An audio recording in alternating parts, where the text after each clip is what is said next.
Grab your coffee, kick up your feet. We're back for another day of Yahoo Sports Daily. She's Caroline Fenton. That's a great dance, Caroline. I'm not going to lie. I'm Jason Fitz. Thank you so much. We're ready. I mean, it's a big day, a lot to get to. We will start today like we start every single day with 3 points. Caroline, what is on your mind for point number 1, my friend? Yes. Happy Tuesday, Fitzy. Happy day 2 of Yahoo Sports Daily. The updated Browns preseason depth chart is out. And drumroll, please, Shedeur Sanders is still at number 4. The post preseason game 1 depth chart is as follows: 1, Joe Flacco; 2, Kenny Pickett; 3, Dillon Gabriel; 4, Shedeur Sanders. So the depth chart remains unchanged, even though we saw Shedeur Sanders have an absolutely awesome debut in that first preseason game against the Carolina Panthers. He was 14 of 23, 138 yards, 2 touchdowns, 0 turnovers. He executed the 2-minute drill going into halftime perfectly. He was pristine in the red zone. He showed off the accuracy and athleticism that I think a lot of people fell in love with in his time at Colorado. But Kevin Stefanski said, look, we are not going to let 3 quarters of a preseason game completely uproot our preseason plan. We're going to have to see a whole lot more, not just from Shedeur, but from the rest of these quarterbacks in order to change our plans.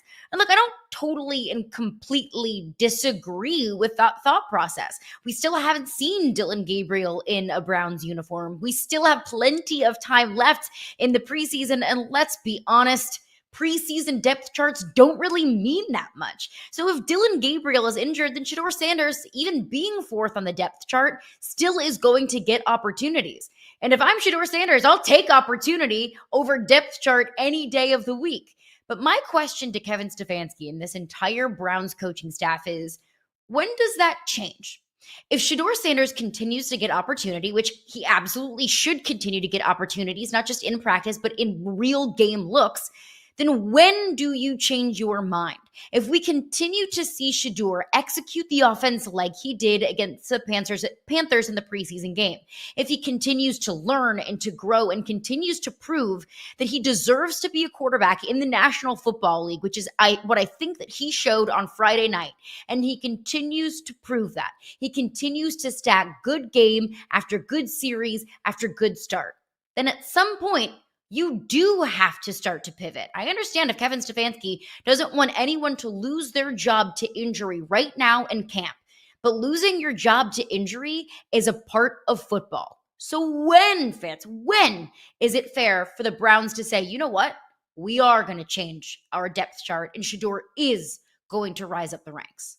It's going to take time, and I just want to remind everybody, if you're just tuning in, if you watched Yahoo Sports Daily yesterday, day 1 of it, you'd be singing I Told You So, the old country song right now, because somebody on this show told you the depth chart wouldn't change. That was me. God, feels good getting it right, Caroline. All right, let's go to the next point. We'll get into more Shedeur throughout the course of the show, but I got to get my first point of the show off my chest, and that comes in the form of Cam Heyward wanting to get paid. Look, Papa wants a brand new bag, and he's going to go out and get it. In fact, the hold-in is going to continue, and now he has spoken to the world about it, and this is important. Look, I understand he's 36 years old. He signed a 2-year deal for $29 million was the extension back in September of 24, which puts him through contract through 26. So if you're a Steelers fan, you're sitting there saying, hey, you just did a new deal. But what he's really asking for here is a conversion of money. It sounds like what he wants is to take a roster bonus that is guaranteed later and turn it into money he can have right now. That's not unprecedented. That's happened in the past. And frankly, at his age, he's looking around and saying, hey,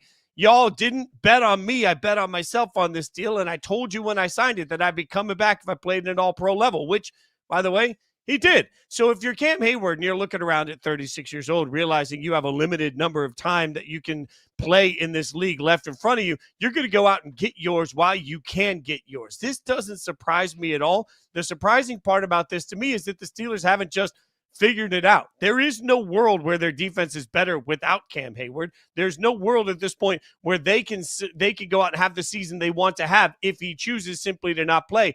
And we have to understand more and more, as much as we always say players won't just walk away, I don't know. I know that it's rare for a 36-year-old that's already made this much money to be sitting here and saying, nah, I'm not going to do this. in this rare moment, I wonder, will Cam Heyward be the one that breaks through? These conversations about money are not new. Everybody's having them. Everybody's yelling about these holdouts this year particularly. But Cam feels a little different. So all eyes are going to be on Steelers camp to figure out what they're going to do to keep Cam Heyward happy. And that, my friend, brings us to our number one point of the day. The college football poll is out, the AP poll. Now, we can have a total debate on whether or not there should even be an AP poll this early, but the AP poll is out. The voters have spoken. To no surprise, Texas is the number one team in all the land. There's a lot to get to from this poll. You see Texas number one, Penn State number two, which differs from the coaches poll. Ohio State 3, Clemson 4, Georgia 5. Caroline, I keep looking at Texas and I keep saying, man, we are giving a lot of benefit of the doubt to Arch Manning, who has played about 3 seconds of meaningful college football so far. It is surprising to me that we are just allowing it to be a given that Arch, because of his last name and because of his recruiting ranking numbers, is suddenly going to step in and be the single greatest college quarterback we've ever seen in Texas. Will be back. And look, he might be. Like, I'm not going to say it's completely out of the realm of possibility that Texas is very much so back and Arch Manning is one of the best college quarterbacks that we have ever seen. Am I going to put money on it? No, I'm not, if I was a betting woman. But I don't think it's out of the realm of possibility. And I think Texas is back. They've been to back-to-back Final Fours. How much more back could you be other than winning a national championship? That's a big other than. That's a big other than. I'm not sure Texas fans agree. Are we allowed to call you back when you simply make the Final Four, like Texas, Bama, Georgia? I don't know, Caroline. Yeah. I think that you very much so can, because Texas has been swimming in the sea of suck for decades. That Fitz, I don't even know if I really remember a time when Texas football was actually legitimately good and in the championship conversation. I mean, Texas was a miserable football program. Now we're talking about Texas being one of the best teams in the country, one of the best recruiting teams in the country, with one of the smartest offensive minds at the head coach. And they're pretty much consistently a contender for a national championship and consistently in the college football playoff discussion. So I say, yes, definitively, Texas is back. Now, you got to win a national championship in order to cap off this, this span of spending and the span of winning that we have seen from Texas. And I understand, look, your thought about, are we just going to give Texas the BOD, the benefit of the doubt, just because of who their quarterback is and just because they were a solid team last year and just because their coach is really easy to trust? I understand those sentiments, that there's a lot of just trust in this ranking, this preseason ranking for Texas. But my question for you and anybody else who feels this way is, then who deserves to be number one? Really. I think this is a year in college football where it feels more open than any other year, because to me, there is not one clear cut, this team is significantly better than any other team in the field. Because if you look at the AP top 10, number 1, Texas, they're replacing their starting quarterback. Number 3, Ohio State, replacing a starting quarterback. Number 5, number 6, number 7, number 8, and number 10. That is Georgia, Notre Dame, Oregon, Alabama, and Miami, all replacing starting quarterbacks. And several of those teams are replacing coordinators. Ohio State is replacing both their offensive and defensive coordinators. We have so little consistency and continuity among the big brands and the best teams in football that I don't know who I trust to be the number one team in all the land. So if not Texas, then who? Okay, well, here's the thing. By the way, I'm stealing BOD. Where I'm going to make that a thing. The benefit of the doubt. I like to universally apply it or universally take it away. So then if we're going to say, hey, things work out swimmingly and Arch is absolutely spectacular, Texas is great. Okay, if we apply that benefit of the doubt, then I have to apply that same benefit of the doubt to the number 2 team in the country in Penn State, which does have continuity at the quarterback position and continuity at the offensive coordinator position, continuity at the head coach. The problem with Penn State is it's James Franklin. And we all know that James Franklin doesn't win that game, right? Like, that's the big knock on James Franklin. The last time I checked, has Sark won a national? Like, if we're going to only judge James Franklin by the failing of winning a national championship in this situation, well, last time I checked, last year we watched Sark, who you earlier said correctly is a really good coach, right? We watched him choose not to play Arch when Quinn Ewers was injured and needed a quarterback. So, like, I'm looking at this and saying James Franklin, yeah, we all know James Franklin doesn't win these games, but James Franklin with Drew Aller, with the returning offensive coordinator that's supposed to be one of the best in football right now, if I'm just simply looking at what I can trust based on anything I've seen, why am I putting more weight on James Franklin chokes than I am on a new combination of coach and quarterback? I can't do that. I would, of all the teams you make a great point about the problems in the top 10. And that's why today, if I were a voter, I would put Penn State at number one, simply because they have some level of continuity, not some level of, to use a Southern colloquialism you and I both heard before, Mike could. Like, I lived in Nashville for 20 years. And you're like, yeah, is it going to rain today? Mike could. It's a Southern way of saying maybe. I'm going to Mike could the Texas football team. I'm going to Mike could Ohio State, which has a new quarterback and new coordinators and new everything. They're like, but I can't Mike could Penn State other than the fact that James Franklin simply can't win the big game. You call it might could, I call it everything is going to be fine season. Because I think like March through August is what I like to call everything's going to be fine. Well, you don't have a starting left or right tackle. It'll be fine. You know, you picked up 4 starting defensive players in the transfer portal, and they all came from a JUCO, and none of them have Power 4 experience. It'll be fine. It's easy to say that before you start playing games, and then your defense sucks, and you're like, well, why didn't we get any actual legitimate starting defensive players? And it's like, well, you lived through everything's going to be fine season. And I'll push back on your comparison between Sark and James Franklin. I don't think that this kind of doubt or question mark, maybe this gray cloud that's hanging over James Franklin is not that he hasn't won a national championship. There's a lot of coaches that haven't won national championships. Look, we said that about Ryan Day for the longest time. Can't win the big one until he did. We said that about Dabo for the longest time. Can't win the big one until he did. So it's not just about not winning a national championship. I think the difference is James Franklin can't win the big games, or at least hasn't won the big games. I mean, but Penn Ryan State Day can beat Minnesota. Ryan Day lost and he to won a Michigan national last year. championship. Right, and so it doesn't matter. All of that just, not to Michigan and Ohio State fans. I mean, Michigan fans are going to hold that over the heads of Ohio State fans all season long. But in the eyes of everybody else in college football, would you rather beat Michigan and not win a national championship, or lose to Michigan and eventually get your stuff together and win a natty? Frankly, I choose the latter. But James Franklin hasn't been able to win the big games in the regular season, nor win a national championship. James Franklin can get to the college football playoff, and he can beat, the SMUs and the Boise States of the playoff. But once he runs into Notre Dame, a legitimate national championship contender, they poop their pants. They can't beat Ohio State in the regular season, at least on a consistent basis. Sark has beaten Alabama and Nick Saban at Bryant-Denny Stadium. That has to count for something. Look, I'm the one squarely on our college football show together last year that said I don't believe rivalry games matter anymore. Like, I just don't. I don't care if you lose to Michigan if you win a national championship. I agree with your take 100% on that, even though Ohio State fans just absolutely destroyed me for it. I get that. But in my mind, at some point, we pick and choose. Like, this is exactly the problem that we saw coming in the playoffs last year. Franklin did win 2 playoff games, and we're like, he can't win a big game. Like, all he did was beat Boise State and SMU.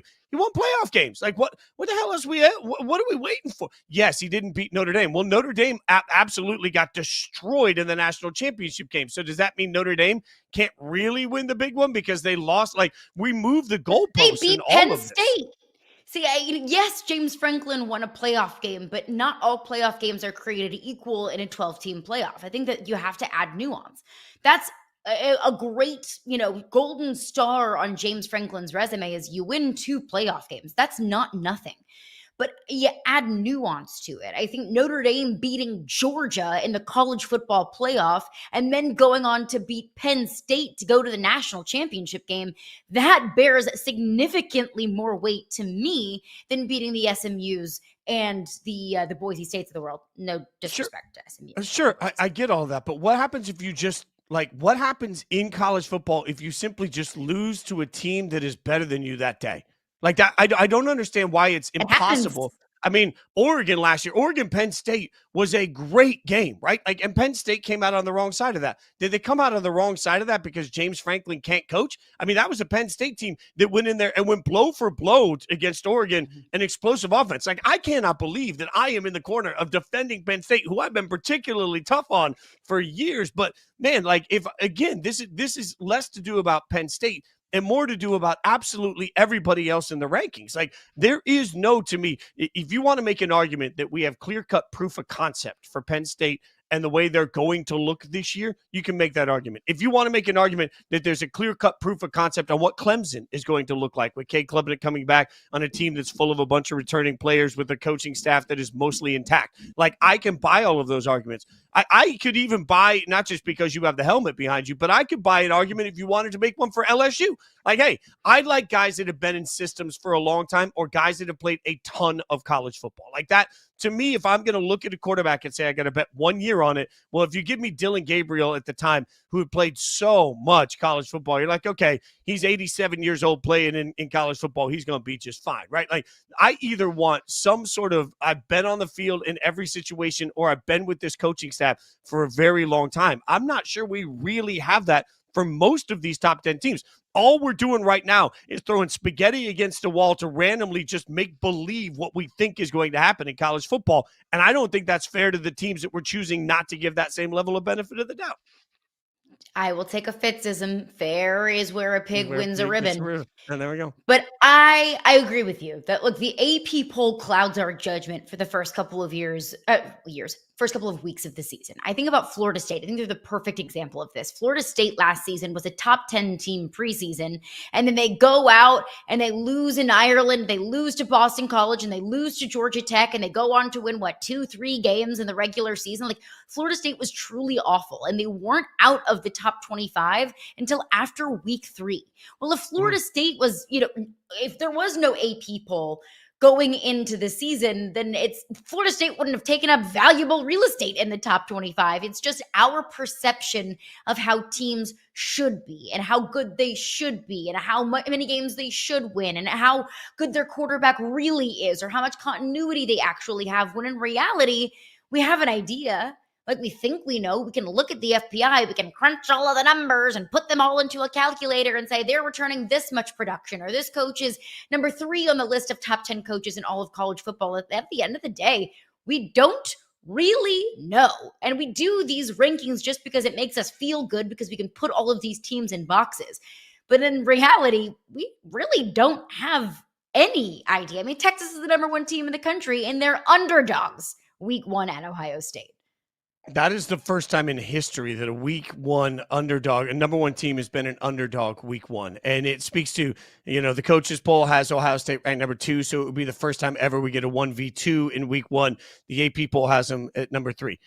I strongly believe that the only reason polls exist is because they want to convince everybody early on in the season of what matchups to watch. It's a marketing arm where they turn around and say, no, trust me, this game's going to be really good because these two teams are highly ranked. If they ever wanted to do the polls in a true way, I cannot imagine. It would be the equivalent. Humble brag, I'm a Grammy voter. It would be the equivalent of asking me to vote for the Grammys without having actually heard the record. How in the hell do you do that? Like, Taylor Swift, we'll get to Taylor. Tay-Tay announces her 12th record at 12:12 in the morning this morning, right? Like on August 12th. All of these great 12-isms for Tay-Tay. Look, Taylor Swift. She's a master at Easter eggs. Yeah. I mean, 100%. The girl can market like no one else. So we just supposed to vote for her because the records so far have been consistent? Is that what we do? Like, this is the stupidest thing. And I mean, college football does a lot of stupid things. The stupidest thing they do is a ranking at the beginning of the year that suddenly gives everybody bias to what teams are going to look like throughout the course of the year. I can't stand it. I wish there was a change for it. We'll keep breaking it down. We're going to bring in some expertise because we can't come to a consensus opinion. We'll figure out what the top 25 should look like with Andy Staples, our buddy, joining us next on Yahoo Sports Daily.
If they banned smelling salts in college, every strength coach might quit. That beautiful tweet from Andy Staples, Yahoo Sports Daily, Caroline Fenton, Jason Fitz. And Caroline, I don't know. I kind of feel like maybe we should start bringing smelling salts into the show. Andy Staples joining us now. I feel like this is the right way to go. Maybe right before we go on air every single time, Caroline, we just, bam, we hit some smelling salts. We see how, I don't think I need that. It is a morning show after all. I mean, there's only so much that caffeine and a cup of coffee can do. Give me a smelling salt and whoa, let's go. I can't promise this, but hopefully Staples will take some smelling salts before he tapes the College Football Inquirer, which, by the way, relaunched on Yahoo Sports. He's part of the trio on that podcast that we love. And Andy, obviously, we're huge fans of your work. Thanks for hanging out with us this morning. We were just debating benefit of the doubt. So when you look at the top of the poll, how do you decide who should or shouldn't get benefit of the doubt? I have no idea. Any of the top 8 can win the national title. But I did hear your Penn State argument. I'm gonna throw a bomb in that one. So you guys were arguing about Penn State and how many big games James Franklin has or hasn't won. Let me ask you this. When Penn State was playing those Ohio State games, those Michigan games over the last few years, how many times was Penn State the more talented team? Was it 0? Never. Yeah. Okay. Is Penn State the more talented team this year when it plays those types of teams, like when Oregon comes to State College or when Penn State goes to Columbus? Maybe. Could be. And suddenly everything looks different, right? And I think these rankings reflect that, right? That Penn State getting the benefit of the doubt over in Ohio State and over in Oregon is the AP poll voters saying, look, we acknowledge that this is the better team. And I think my point, and where I have a lot of a lack of trust for James Franklin, is great coaches find ways to win games, even when Vegas isn't favoring you, even when you don't have the more talented roster, even when you're playing a road game. And James Franklin has had several opportunities to do that and has not done it yet. But when has he had the better roster? But there have been a lot of coaches that have won games without the better roster. Okay, but usually you do need the better roster. Like Kirby Smart didn't win national titles till he had the best roster. And Ryan Day won one last year with the best roster. That usually is what wins it for you. But the benefit of the doubt thing is interesting because I keep doing, and it just pisses off the LSU and Miami fans, and I'm sorry about that. But I keep doing this top 8 thing because coaches poll, AP poll, basically almost everybody who does a poll has the same top 8. And it's all in a different order. So Texas, Penn State, Ohio State, Clemson, Georgia, Notre Dame, Oregon, Alabama. 6 of those teams breaking in a new starting quarterback who've never really been starters before. Arches started 2 games. Dante Moore at Oregon started 5 games for UCLA as a freshman. But for the most part, these are new starters. And that adds a lot of unpredictability to it. But it doesn't eliminate you. I mean, in the past 20 years, there have been 9 first-year starting quarterbacks, first-time college starting quarterbacks. Like, we're not counting Will Howard, who had started at Kansas State. The 9 who had not been starters in college before, who led their teams to national titles in the first year as the starter. We can make it 10 if we want to count Tua coming in 2017. So there's a 50-50 shot that if you got that a first-year starting quarterback might lead his team to a national title. So, like, we just have to have faith and hope and try to guess at who's going to be number 1 because we don't know. And by the way, that's great because I think in a lot of seasons in the past 10, 15 years, the number of teams that we think can win the national title is like 3, 4. Like, I'll take 8. That's a great way to start the season. I feel like, Andy, there's a level for me. The reason I said earlier, and I love your nugget, I wasn't aware of it because I've become so dependent on trusting quarterbacks that have seen a lot of college football because we're in the transfer portal era. So for me, it just feels like now what you're getting is guys are going to develop. They're going to play a bunch of years somewhere, and eventually they'll end up somewhere where they can win a national championship as a 1-year ringer. So how does the transfer portal sort of impact the way you see any of these top 8 teams that you're talking about? Well, it gives you a chance to have a more experienced quarterback, but the most experienced quarterbacks in those 8 are Drew Aller and Cade Klubnik. 2-year starters at both their schools, lots of talent surrounding them. For better or for worse what you've got with them. Drew Aller probably is the better NFL prospect. Cade Klubnik is probably the better college quarterback of the 2, especially because of what he can do with his legs. But the thing is, we just don't know. What makes this so exciting is we're assuming Arch Manning's going to be good. If he's not, that's going to be a huge deal. But what if Julian Sayan's the best quarterback of all these guys? What if, like Notre Dame, we don't even know if it's going to be Kenny Minchie or CJ Carr at this point. What if one of them wins the job and just balls out? That's the exciting part this season. We have no idea. And I think this is kind of a testament to all of the sky is falling mentality that we have in so many changes in college sports, because I remember it was not that long ago when we said that NIL would do away with any and all parity and all of college football. And the only stupid people said that, by the way, Caroline. Only idiots said that. Like, if you passed basic high school economics, you knew that it would do what it's done, which is make the market move more efficiently and make players go to places where they can play and make the most money, which is not sitting on the bench at Georgia and Alabama and Ohio State.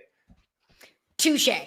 People lost their freaking minds when stupid people. Any Yes, of these stupid people lost their mind. Thank you very much for clarifying that. You mentioned 2 of the top 8 teams are returning quarterbacks. Obviously, one Penn State and Drew Aller, another one Cade Klubnik at Clemson. Obviously, they get the early test against LSU. But is it an easy prediction to make? Obviously, last name Staples. Let's hit the easy button. Is it an easy prediction to make that Clemson can kind of coast to the college football playoff? Well, they could lose to LSU in South Carolina and probably still make it because they could win the ACC and definitely make it. They would be theoretically they could be 11-2 ACC champ with losses to LSU and South Carolina, and they're in. And then it's just how they do in the tournament. That said, I think Clemson is pretty loaded this year. You've got Cade Klubnik with a bunch of guys to throw to, which is not something he had his first year as a starter a couple years ago. You saw those guys developing, Antonio Williams, the freshman last year. Those 2 guys are going to be better. And then the defense, maybe the best defensive line in college football. I mean, it's DeMonte Capehart may not be a household name, but probably should be because his name's awesome. But DeMonte Capehart and Peter Woods in the middle. And then you've got TJ Parker on one edge and this guy, Will Helt, who came from the transfer portal from Purdue on the other edge. Like, that's a scary D-line. Scary D-line. You got Avian, you got a really good first round type prospect at corner. You've got good linebackers. And so I think Clemson could be one of the best teams in the country, just period. I think if you put them against, an SEC schedule or a really good Big Ten schedule, they'd be fine against that too. So the ACC part of it is interesting because they don't see Miami in the regular season. And so, yeah, they've got probably more mulligan capability than anybody else in the country. I'll ask the same question kind of and apply the same logic to another top 10 team, Notre Dame. Can Notre Dame lose to Miami and Texas A&M and still find themselves in the playoff? That's going to be a little trickier. I think if they lose to both of them, I think it's really going to depend on how good is USC this year? How good are some of the other teams on Notre Dame's schedule? How good is Arkansas? The teams that kind of are tweeners on that schedule. I think they'd be okay. But that's one where, remember last year with all the debate over Indiana and they were 11-1. Did they deserve to make the playoff? The thing about it is, because remember when Indiana had 1 loss and Alabama and Ole Miss had 2 losses, like Alabama and Ole Miss were ranked higher than Indiana. So probably if Indiana had lost another game, they probably would have not made the playoff, and a 3-loss team probably would have. That was the benefit of the doubt that the SEC would have gotten, or that one of those teams, Miami, would have been in that bucket too. But Miami was a 2-loss team. But that was the difference there, is Indiana had to go 11-1. Notre Dame, I think, probably needs to go 11-1. But let's say Navy wins the American and Notre Dame beats them. Let's say Pitt is good in the ACC, NC State's good in the ACC, Boise State wins the Mountain West. Then they're probably fine. So it really depends on how good the other teams on the schedule are. But if Notre Dame could just beat Miami or Texas A&M and be 11-1, I don't think they have anything to worry about. And I actually think, remember, they changed the rules this year on the seeding. Notre Dame can get a top 4 seed. At 11-1, I think they would. I'm not just going to concede the Mountain West to Boise State. Thank you. I have a UNLV helmet right across from me. Okay.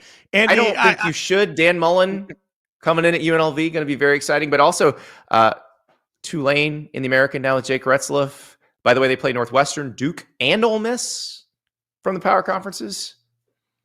So this is the moment where I need to ask you an Alabama question, right? Like, just to be real, because we're always going to talk about Kalen DeBoer and patience, but that makes me think of a different question, actually, because in this process of talking about patience for Alabama, we have stopped talking about patience for Georgia. And I know that Kirby Smith has national championships, but how long will Georgia fans and Alabama fans both, I'm going to loop them together. You can give this to me however you want. How long is everybody going to remain patient for those two prominent programs in the SEC if it's not resulting in national championships? I mean, Georgia's not won it the last 2 years, and they won the SEC last year. So I think Kirby's okay. Kalen DeBoer's a little different because he's new. But Alabama, if they don't make the playoff this year, they're going to want him out of there. The fan base will want him out of there. I don't know if that's realistic or fair, but their fan base would want him out of there if he doesn't make the playoff. Kirby, as long as he keeps making the playoff. Of course it's not realistic or fair, but welcome to Bama. Yeah, this is the SEC. That's why, I concede all of the things you just said are very logical, Andy. I just, logic is thrown out the window in the SEC. Trust me, I don't think Kirby Smart's in any danger of getting run out of town. I think he's going to be fine. Kalen DeBoer, no, he's got to make the playoff or they're going to be really mad. But to your point, all right, so let's make the list of teams in the SEC. This is always a fun game. Let's make a list of the teams in the SEC where your job is to win the national title. And if you didn't win the national title, you failed. Alabama, LSU, Georgia, that's 3. Auburn, Florida, Texas, Oklahoma, Tennessee. It's not fair, but that's what they expect. So I'm already 8. I'm already half the league. Where else do you have to win the national title or you failed? Think about that. It may be completely delusional, but Texas A&M. Yes. Okay. Let's add that 9th. So 9 of the 16 programs, you must win the national title, including at Texas A&M, where they haven't won one since 1938, and there's some sort of mystical dark magic surrounding the whole thing that keeps them from, if you think about all the stuff that A&M has, how have they not fallen ass backward into a national championship at some point in the last 70 years? It is the most befuddling thing in college football that you can have more booster money and nicest facilities, and you have more buy-in and investment from boosters in the fan base than probably anywhere else in all of college football. And you are a perennial 8-4 football team. I do not understand it.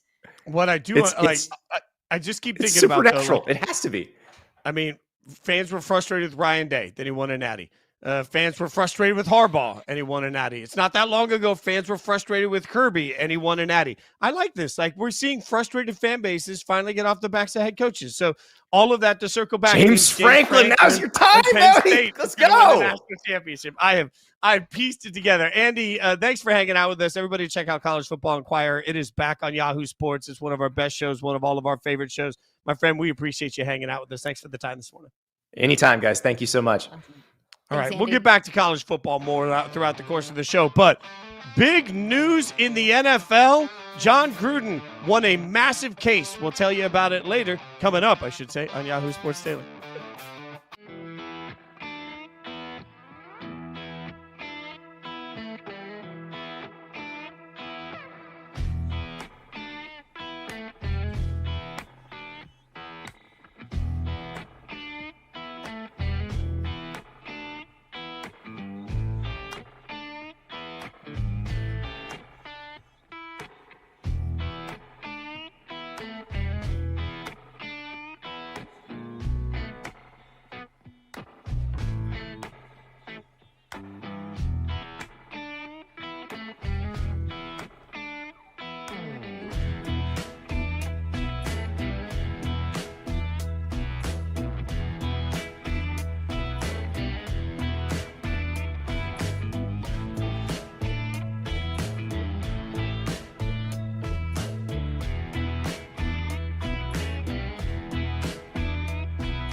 Welcome back to Yahoo Sports Daily. She's Caroline Fenton. I am Jason Fitz, and we're gonna try something new here. We're gonna do a new little feature. Gonna roll the fancy animation. It is time for Yahoo's Man's Is This. Let's see how this looks. Oh, that is so well done. And it looks amazing. I don't know what is better, that in bump or your Yahoo yodel. Look, anytime I say our boss's names, Impeccable. it's yodel. Like that, it is. We're always going to be Yahoo on this show. That is going to be consistent. Yahoo's Man's Is This. It is time to just call somebody out that's out there acting like an idiot and doing things they shouldn't do. And today, that award goes to Myles Garrett. And in case you guys missed this in the news, Myles Garrett was cited at 2:01 a.m. Saturday for going 160 after the team landed from Charlotte, according to Mary Kay Cabot.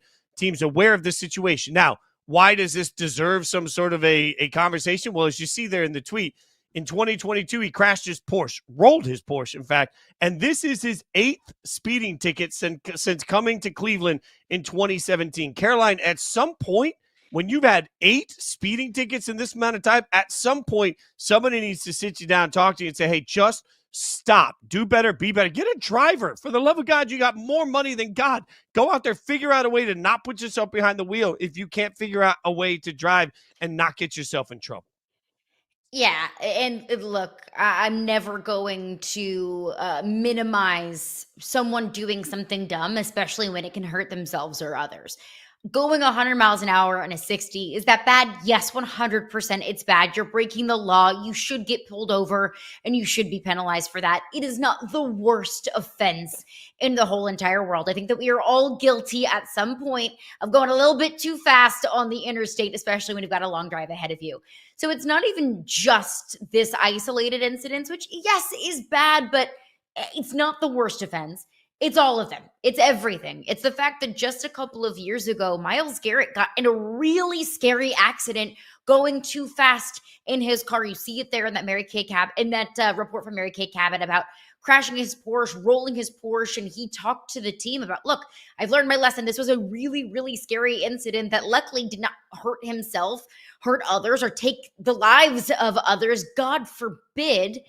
But it clearly shows that you're not learning your lesson. And there's a bad pattern of just ignorant behavior here and unnecessarily ignorant behavior, just driving too fast. Just slow down. Now, again, this is not the worst offense out there. There are really bad people out there that do really bad things. And I don't think that Myles Garrett is a bad person. He's a good person that just continues to make the same bad mistake. And when you are a leader, when you're a cornerstone of that franchise, especially with a young rookie quarterback in Shedeur Sanders, who just got 2 tickets for this exact same offense just a couple of months ago, then how can the team turn to you to be a figurehead, to be a leader in a situation like this? So just, slow down.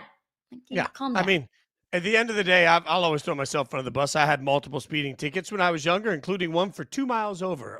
That Nashville got me for 2 miles over. I fought that in court. And you know what the judge said? The judge said 2 miles over is still over, and the ticket counted. So I'm just saying, at some point, now you don't want to be on a road trip with me because I drive like Meemaw. Like I'm going 4 miles under the speed limit the whole way. At some point, Myles Garrett will learn his lesson.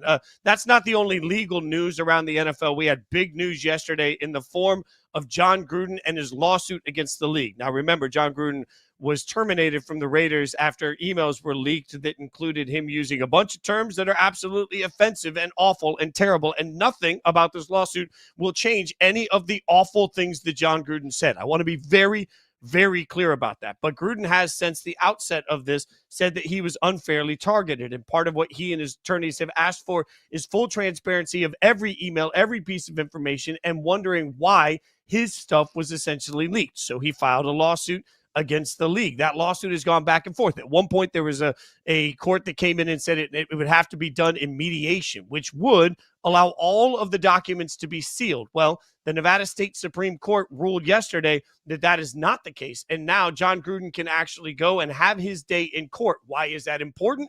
Because if he has his day in court, everything from all of the emails that all circles all the way back to Dan Snyder being forced out at the Washington Commanders, all of those emails would then have to become part of public record, and the NFL would have to justify not only the language of every other person that's involved in it, the tone of every other person that's involved in it, why the emails were leaked, how they were leaked. Like, this is, Caroline, substantial, because the league tries to keep everything under wraps all the time. So to have Gruden have a day in court would mean that the league suddenly can't impact that anymore. I think the NFL probably has a very short list of things that they are absolutely, as a league, terrified of. I think it's, a player dying on the field. I think that is probably one at the top of the list of something that the NFL is absolutely terrified of. And I think that having an open book and all of the skeletons that are inevitably in this league's closet being leaked is another one. Obviously, it's on a completely different it's in a completely different stratosphere than a player losing their life, but it is still, I think, on the short list of things that the NFL doesn't want to happen and things that they do not want out there. I think we would be naive to believe that every correspondence and communication between any league employee or coach or general manager or owner is all peachy keen and totally professional and, not at all damning evidence in the slightest. We would be naive to think that there's not at least a little bit of bad stuff out there that the NFL absolutely doesn't want out there, that's horrific for PR, that could do irreparable damage to the National Football League. And I think here the biggest thing to me that it doesn't have to be said, but it's implied, is I have to imagine that the NFL was willing to pay Jon Gruden a hefty amount of money. And I don't know anything. That's no reporting. It's just implying in the situation and inferencing in this situation. I have to imagine the NFL is trying to settle with Jon Gruden of, hey, we'll pay you the money. Let's have all of this go away. No harm, no foul. We don't have to bring, the boxing gloves out here. And if Jon Gruden is saying, no, I want my day in court, then Jon Gruden knows that there is at least enough evidence in his favor, because I am of the belief that if you fight the NFL in anything, you are going to lose. That means if you're trying to put a game or a program up against an NFL game, you're going to lose. And if you try to go up against the NFL in court, you are going to lose. There's no league more powerful than the National Football League. So clearly, Jon Gruden knows something or has the legal counsel that is confident enough in saying you should pass up on whatever settlement the NFL is offering you because you've got a much bigger payday coming your way. We have to remember, to your point, when Jon Gruden was hired by the Raiders, reportedly he was given a 10-year, $100 million contract. Coaching contracts are considered fully guaranteed. Now, I do know that the Raiders and Gruden worked out some sort of a settlement when he was let go, so he didn't get that full amount. But you're talking about somebody that in his career has made absolute generational wealth. So now the question becomes, and I think this is what the NFL wasn't prepared for, what is generational worth versus your reputation, right? Like, it's easy to go to somebody like Jon Gruden and say, I'll pay you. But if you're Jon Gruden and you're looking at it and saying, my kids are never going to have to worry about money, but my kids are going to see what you had to say about me very publicly from these emails. That's where we have to understand that this fight from Gruden from day one has been about wanting to make sure that he felt like he was singled out. He felt like the league went after him. And they did to a certain extent, because all of this was broken in the middle of a season. There are questions here that the NFL is going to have to answer about the timing. And again, I'll remind you, all of this was discovered as part of the process of investigation in Daniel Snyder. These were emails that were sent to the then GM of the Washington football team, right? So when you think about the trickle-down impact of this, insiders and reporters have said for a long time, part of the reason that Snyder stuck around so long in Washington is because other owners have their own skeletons they don't want out. Like, the concept of firing an owner means the concept also could include putting your business out on the street. NFL doesn't want to do that, Caroline. And Jon Gruden certainly wants that to happen, because at the very least, he wants the world to understand the context of how everybody speaks or what everybody has to say or what everybody else did. And he feels like he was singled out. When you take this, and Pro Football Talk said that the NFL is likely to appeal this all the way to the Supreme Court. Mike Florio from Pro Football Talk will join us next hour. We'll get the latest from his concept on what he sees happening there. But I think this is an important moment because, frankly, this isn't about fandom of anybody. This is about transparency. And the one thing that nobody has ever forced the NFL to be is transparent. They're allowed to do what they want, when they want, how they want, and they just get away with it. The Nevada State Supreme Court specifically came out and said that it would not allow the mediation process of it because it allowed Roger Goodell to be the mediator on his own issue. And think about that. The NFL has gotten away with that forever. I want transparency here simply because the league has never been forced to have it. So I think that's the powerful for football fans that don't care about this at all. The one thing you should care about is the league has been able to do what they want, how they want, when they want. The court may actually finally step up to the NFL and say, nope, not without more transparency. And that will be staggering. And I think that there has long been a belief amongst NFL owners, because you cannot essentially kick an owner out of the league without a majority vote. I think the reason why that hadn't happened for a long time, or maybe ever, if memory serves me correctly, the reason why it hadn't happened before Dan Snyder is because all owners in the NFL understood that if they vote in favor of voting an owner out, then they are making themselves vulnerable to transparency, that whatever skeletons that they may have in their closet could be revealed. Now, Dan Snyder, it was very rightfully so kicked out of the National Football League, but I think we're seeing that with Jon Gruden. If I'm going down, you're going down with me. Yeah, it is. It is staggering. It is important, and we're going to continue to cover it next hour. Again, Mike Florio from Pro Football Talk going to join us. We'll get the latest from his mindset. He's done great reporting on this for years, so excited to talk to Mike. In the meantime, we will move on to the NBA on Christmas Day because I got to go full Grinch, and we'll do it next on Yahoo Sports Daily.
Die Hard screenwriter verifies that it is actually a Christmas movie, according to Complex Pop Culture. Christmas Day in the NBA on our minds. Yahoo Sports Daily. Caroline Fenton, Jason Fitz. Caroline, is Die Hard a Christmas movie? This is one of those like LeBron versus Jordan greatest of all time debates that it feels very strongly about. And I am of the belief that if you want to, have something, you can have it. I will never yuck anybody's yum. If you want Die Hard to be your Christmas movie, go for it. That's your Christmas. That's your business. That is your time. That is your tradition. You enjoy your Christmas movie. My family, we watch Trading Places every Christmas. That's not a Christmas movie, but it reminds me of Christmas. It's my Christmas movie. So Die Hard is not a Christmas movie to me, but if you would like it to be a Christmas movie to you, you are more than welcome to have that. I'm not going to take that away from you. Look, you're talking about Christmas traditions. That's fine. It can be a Christmas tradition for your family. That's great. Do what you want to do. Look, as screenwriters, definitely, I don't know which screen of the two screenwriters, I don't know which one said this, definitely bowing to public pressure, because there's a simple fact that makes this answer known. Die Hard is not a Christmas movie in any way, shape, or form. It is an action movie that takes place at Christmas time. Why? It was released on July 15th of 1988. That is an actual fact. Why would you ever release theatrically at a time when it took years to get to the DVD or the VHS, I should say, release? Why would you ever theatrically release a Christmas movie on July 15th? That does not happen. So the fact is, they knew when they wrote it, they knew when they put it out, it was not a Christmas movie. If they were trying to make it a Christmas movie, it would have gotten released, I don't know, near Christmas, not in the middle of summer. Could you imagine putting out a Christmas record in the middle? Could you imagine now they're like, coming to theaters July 15th, the new Grinch Steals Christmas? Like, that does not happen. It was released on July 15th. Who cares when it was released? Who cares if your original intention was not necessarily to be a Christmas movie, but rather than just a movie, and then over time, as a cult classic and a favorite, it became one. Like, I've learned one thing in my old age, Fitz. I don't care what everybody else does, and I'm not going to care what everybody else thinks. I will not lose sleep at night because you don't believe Die Hard is a Christmas movie and someone somewhere out there does. I got too much going on in my life to be concerned about Christmas movies.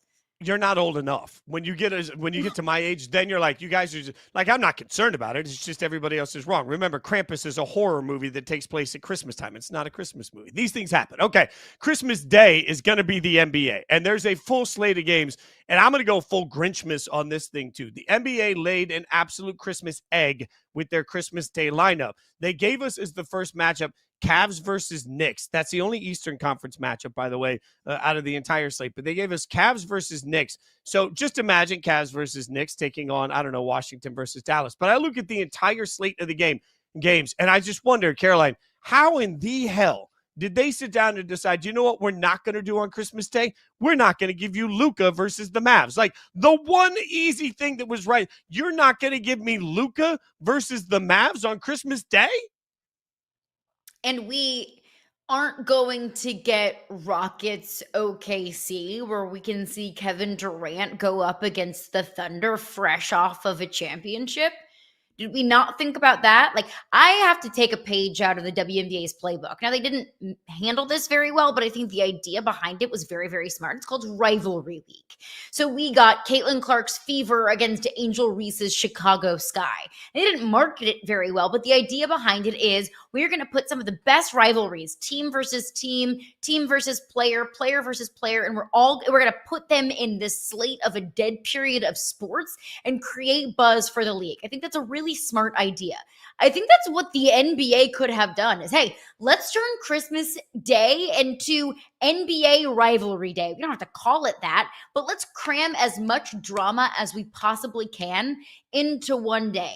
Marquee game, Luka versus the Mavs. Skinny Luka, he's pissed off at Nico Harrison. He is pissed off at the Mavericks organization for not paying him his Supermax contract, for shipping him across the country to LA, and he is coming for a vengeance. Can you imagine the promotion? Like, I think any sports fan, you don't even have to be like a diehard NBA fan, just a casual sports fan, I think would find that incredibly intriguing. But no, couldn't do that. That's too good. That's too smart of an idea. So let's not do it. It almost feels to me, Fitz, like Adam Silver is like, look, we're waving the white flag. We're not the NFL. We're not going to get as many viewers as the NFL is going to get. So let's just put a bunch of decent matchups out there. We'll bend the knee and we'll put some better matchups out on another day when we're not competing with the NFL. That is the only rationalization that I can come to terms with. At some point, you have to accept, too, what your days are for. And you and I have talked a lot about the fact that I think playoffs, particularly championships, are for casuals, people that don't ever watch, but they're like, oh, I'll go watch the World Series. Like, so in those moments, you want the biggest brands possible. The fact that the East is barely represented and there's no Celtics, and like, this is where an NBA head says, well, look at the injuries, blah, blah, blah. I don't care. Like realistically, Celtics. if we're talking about the game of ratings on Christmas Day, more people are always going to watch the Boston Celtics than the Cleveland Cavaliers, and that's just the way it's going to be. It doesn't really matter that Cleveland's good. Like, and then the other side of it is we just came off of a championship that gave us Oklahoma City versus Indiana. We spent the entire time, not we, you, and I, but the collective media, complaining about the fact that nobody watches either of these two teams. Yet they didn't do anything to sort of lift those two brands up through this. I understand the Halliburton injury is a reason to avoid Indiana, but my God, you didn't even try. Like, you've got a young, deep team that looks like it's going to try and at least be competitive. You didn't even try. You basically admitted last year's championship was going to be an epic fail in the ratings. You don't want to run that back. So you ignore Indiana and you put OKC in an okay matchup. Like, I don't understand the process here. One thing, love or hate professional wrestling. One thing professional wrestling has always understood is that certain wrestlers help other wrestlers get over. So if you want Hulk Hogan to be the biggest he can be in the 80s, he's got to be the super bad guy that people are really passionate about because that makes him more popular. The NFL does a really good job of understanding how to balance popularity. I don't see any of that from the NBA. They just basically spun a wheel and said, well, we got Wemby, so we'll put Wemby against Oklahoma City. No, like, against the NFL matchups of that day, nobody's going to care. This is awful. You look at the NFL matchups that day, it's 3 interdivision games. You have the Lions and the Vikings, who are 2 teams that absolutely can win the NFC North. Cowboys and Commanders, like I think we can circle that today on August 12th as one of the biggest games of the season on Christmas Day. And then you have Broncos and Chiefs and AFC West matchups and a Bo Nix second year coming in after a really solid rookie season, going to Kansas City and taking on Patrick Mahomes and Andy Reid. Like, even these aren't the sexiest. I mean, the Cowboys, yes, but these aren't the sexiest franchises in the National Football League. But they're such intriguing matchups that feature legitimate stars in this league. And even I would call those probably like secondary matchups. Like, you're not getting Bills, Chiefs, you're not getting Bengals, Bills, but you're getting really solid, probably secondary level type of matchups. Those secondary NFL matchups, I think, far exceed the intrigue of any of these NBA games. I would say probably most intriguing matchup, Mavs Warriors. I guess. I mean, at the end of the day, the NFL now owns Christmas Day, and the NBA just laid down and accepted it. And that's a bummer for NBA fans. All right, got a ton to get into in hour number 2, not the least of which everything you might have missed from the preseason. We'll get you caught up in case you missed it coming up next, Yahoo Sports Daily.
Grab that second cup of coffee. Keep your feet kicked up. Keep relaxing with us. It's hour number 2 of Yahoo Sports Daily. She's Caroline Fenton. I'm Jason Fitz. A stacked hour to get to, including not the least of which Mike Florio from Pro Football Talk going to join us in about 30 minutes. But we start right now like we always do. Caroline, 3 points. What is on your mind, my friend?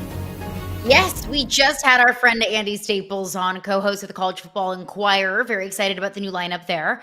But we had him on talking about the AP poll. And look, there, however you feel about the AP poll, and of course you can go find our conversation with Andy on the Yahoo Sports YouTube page. Just go back on the live stream. You'll be able to hear his insight there. We hear a lot about the AP poll. Is it fair? Is it not fair? What are the factors that really go into it? How much consistency is there really when you have several voters from all across the country who probably don't pay attention to all 132 teams in all of college football? But there is one glaring omission from the top 25 in the AP poll that was just sent out, and that is one Bill Belichick and his UNC Tar Heels. Now, this probably shouldn't come as any surprise to anybody who has looked into this depth chart and actually this team. There are 9 new defensive starters for the Tar Heels, and a majority of those come from non-Power 4 schools. And the ones that do come from Power 4 schools have very limited experience at the Power 4 level, have several new transfer portal players offensively, and North Carolina hasn't named a starting quarterback yet. Their options are one on the depth chart, a South Alabama transfer. Now, no disrespect to South Alabama, but that level of play isn't what you are going to see at the ACC level.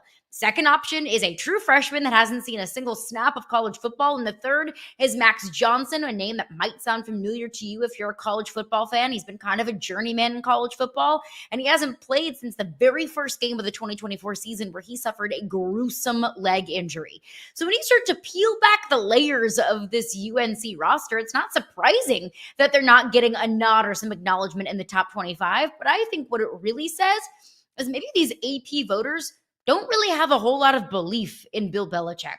A lot of the AP poll, or at least the motivation behind voting for these respective teams, is trust. Look, we trust Steve Sarkisian to be one of the best coaches in college football. We now trust Ryan Day. We trust this quarterback, this franchise, this coach, so on and so forth. Maybe the collective college football society just doesn't trust Bill Belichick and his ability to coach at the college level, Fitzy. Yeah, one thing I know is almost every game for North Carolina will be on TV this year. So good or bad, we will be force-fed all of the Tar Heels that we can possibly handle. I'll get to a feel-good story for my first point of the hour, and that comes in the form of a name being in a new place. Quarterback number 1 has been established for Fresno. Fresno naming EJ.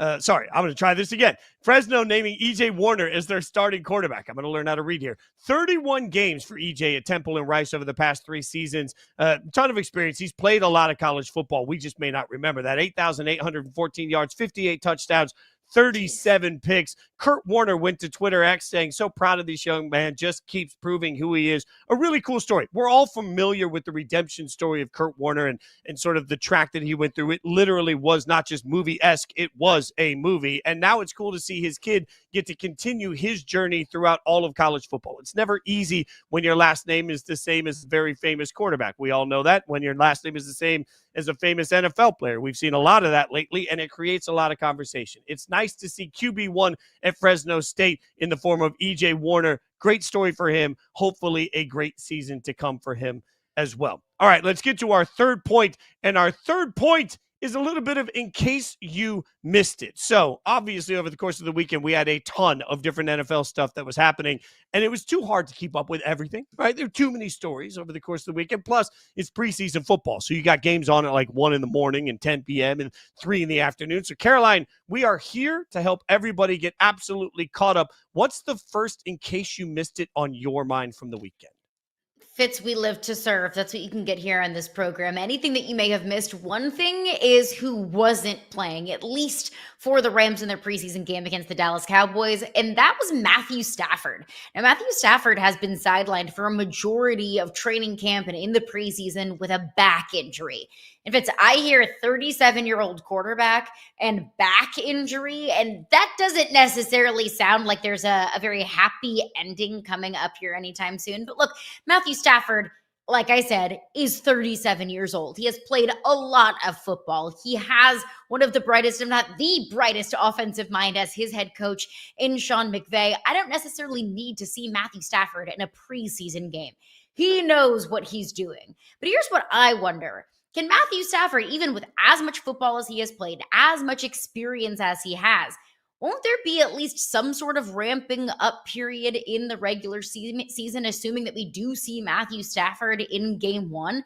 Won't there be some sort of X's and O's or, timing things that are missed whenever you're not able to actually be out there and get live reps, whether it's in a preseason game or in practice? I know that everyone on that sideline has plenty of experience. And I know that Matthew Stafford has plenty of weapons and tools at his disposal that he doesn't have to be Superman. The Rams just inked Kyron Williams, their starting running back, to a long-term deal. They bring in Devontae Adams. Puka Nacua is back and is healthy. So he's comfortable with a lot of these weapons. But how will that kind of come to fruition in the regular season when Matthew Stafford isn't able to be out there and put some pads on? Yeah, I mean, back issues aren't something that usually get better for quarterbacks throughout the course of a season. And what do we always hear? Like, once we hit week one, nobody's really 100% healthy. I think even the show Quarterback has given us more insight into what quarterbacks go through and the pounding they take. I'm concerned about this for a team that's a true Super Bowl contender. And I will tell everybody, Inside Coverage, our great NFL show that you can check out every day at 6:30 p.m. live on YouTube, is going to cover this a lot tonight because frankly, there is a lot to this. And the Rams being in the window they're in, now having Jimmy G as a quarterback, we've seen some success for Jimmy G. We've seen some failure for Jimmy G. I just think for a team in a Super Bowl window, Caroline, we have to acknowledge that this is substantial for somebody that a few months ago, everybody was talking about, should he be traded for a first-round pick? And now he may not even get on the field. Like, this is wildly concerning for the Rams. Yeah, I'm 100% with you. I will take you to my first, in case you missed it, because while everybody was busy paying attention to one Jackson Dart in New York, there was another rookie that was actually out there doing what rookies do that are selected high in the draft, physically dominating every time he stepped on the field. Abdul Carter was a man amongst boys in his first preseason action. He just shoved people around to the point that my phone was blowing up from my Giant fans buddies saying, oh my God, we're going to be epic. And I went back and I rewatched it because I was like, okay, maybe they were just having a little bit too much to drink. No, Abdul Carter was a menace in a limited number of snaps. And I just keep looking at him saying, hey, there's a reason why, if you took all positions out, there were some people coming into the draft that said the top pick should clearly be Abdul. The Giants have a real chance this year at having the best defensive line in all of football, and that's not hyperbole or some great exaggeration. And if they do, suddenly a Giants team that most of us don't think is going to be very good, the entire logic changes. If they can be the menaces up front on the defensive side of the ball that I think they can, now all of a sudden we're asking ourselves, can this defense be so good that it simply keeps their offense in these games? And if that's the case, what does it mean for the trajectory of this team? Look, I still don't think the Giants are a playoff team, but I'm looking at Abdul Carter and the way he's playing, stacked on top of the recent draft picks that they have all over that defensive line. And I'm saying, hey, maybe somebody that we're not paying attention to, the New York Giants, have actually been studying the way the Philadelphia Eagles built that defense. And if they have, Caroline, the Giants are going to be a lot better than people think. And the Giants might be better than people think, and it's not offensively. When Russell Wilson is your starter week one, I don't think you're necessarily poised and ready for offensive fireworks. But that Giants defense is going to be nasty, absolutely nasty. And they've invested draft picks. They've invested money over the last couple of years in building that defensive front. And you're starting to see that kind of come to fruition here with the addition of Abdul Carter with several other pieces of that defensive front. So I think it's going to be a tough outing, at least defensively. And I don't think the Giants are really going to do much with it. I don't think they're a complete enough team, at least yet. But at this point, they're building the defensive front. And you know what they say, Fitzy? Defense wins championships. But I will move it to another offensive story, not necessarily who we did see, but again, who we didn't see in the preseason. We saw Joe Burrow take snaps in the preseason. We saw Patrick Mahomes take snaps in the preseason. We saw Bryce Young, several starting quarterbacks take snaps in the preseason that may or may not actually, quote unquote, need it. But you know who didn't? Was one Caleb Williams. Fitz, the first question I had to ask when I saw this was, well, why the heck not? Why is Caleb Williams not playing in the preseason? Caleb Williams is only going into year 2, and Caleb Williams is going to a new system with a new head coach and a new offensive play caller in Ben Johnson. So is Caleb Williams now all of a sudden in year 2 in the NFL in a brand new system? Does he feel so, poised and ready to go that he doesn't need to take the snaps in the preseason? And Ben Johnson, the Bears' new head coach, explained it and said, look, he's getting 60 or 70 reps in practice. We don't necessarily feel like he needs live in-game looks, as invaluable as the live in-game looks are. And I just don't really follow that line of thinking. Sure, yeah, getting 60 to 70 live reps in practice is lovely, but you know who else is getting that? Every other quarterback in the National Football League, and they're still getting 30 to 40 in a preseason game. So for a Bears team that I fully expect to take steps forward offensively, I don't understand the justification for a young quarterback in a new system who is expected to take steps forward, not taking every tool at his disposal in order to get better.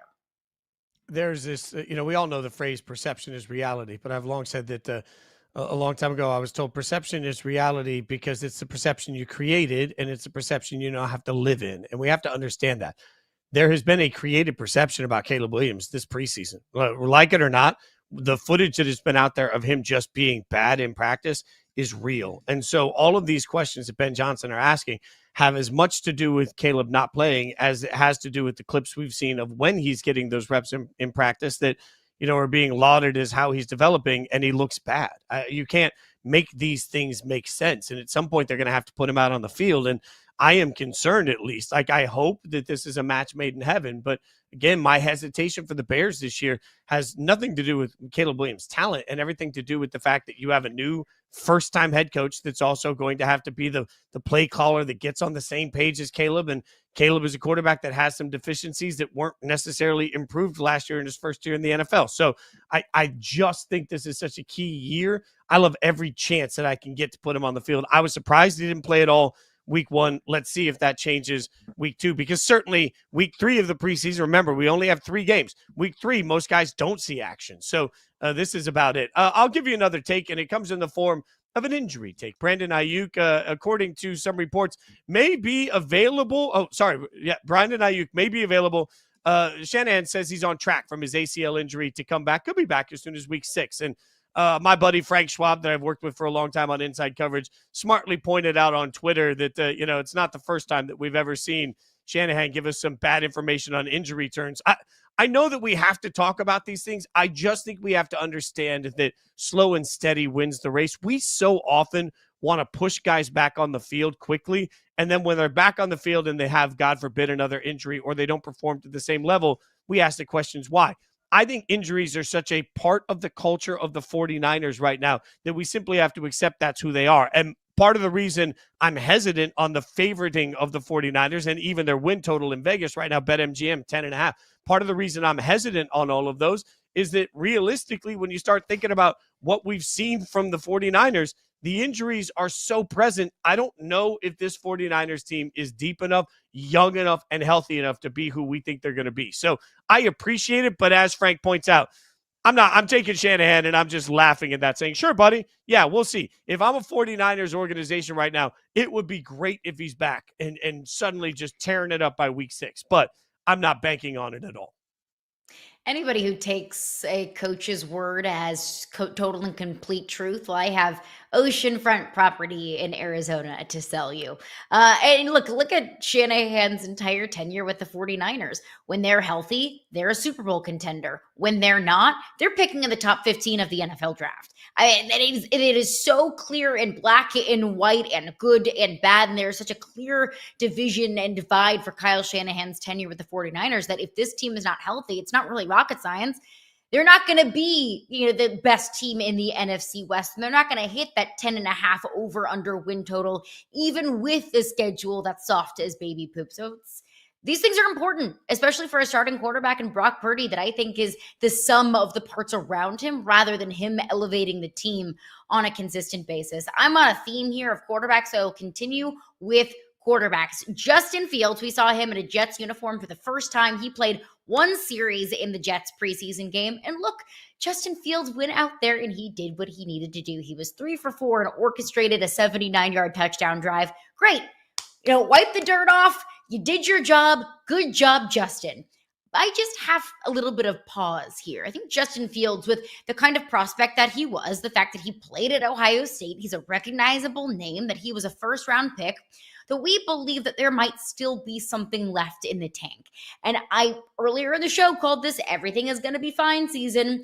And I think that this can kind of be applied to Justin Fields, that maybe Jets fans are learning how to love again. They're learning how to trust a quarterback again, because they've been bruised and battered and beaten by hope from quarterbacks in the past. And let me just tell Jets fans this: don't have hope. I'm sorry to the Justin Fields believers out there, but I think it is much more likely that we will learn that Justin Fields is a reliable backup in the league this season, more than we see a career renaissance for Justin Fields. For a few reasons. I don't think Justin Fields is a starting quarterback in the NFL, or at least a consistent starter in the NFL, and a franchise quarterback in the NFL. And if we're going to trust any franchise to provide a career renaissance for any quarterback, it's not going to be the Jets. You are right. We'll wrap up, in case you missed it, with some breaking news that we have coming in right now to Yahoo Sports Daily.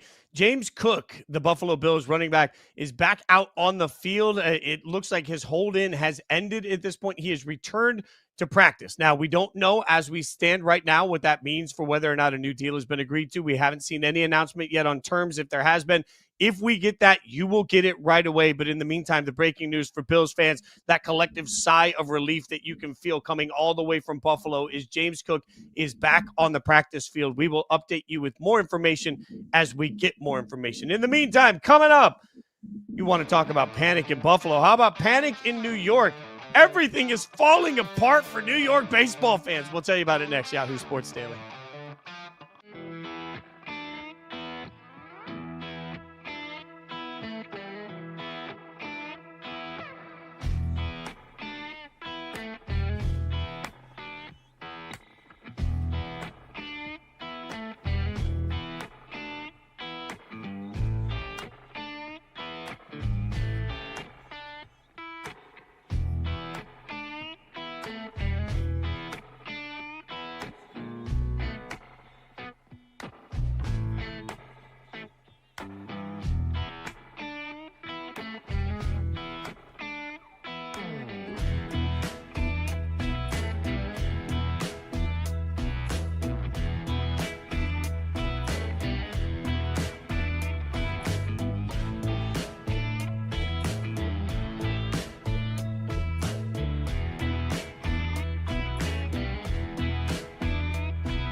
Summer 2025, New York baseball, the battle of mid. Oh, that is a well done.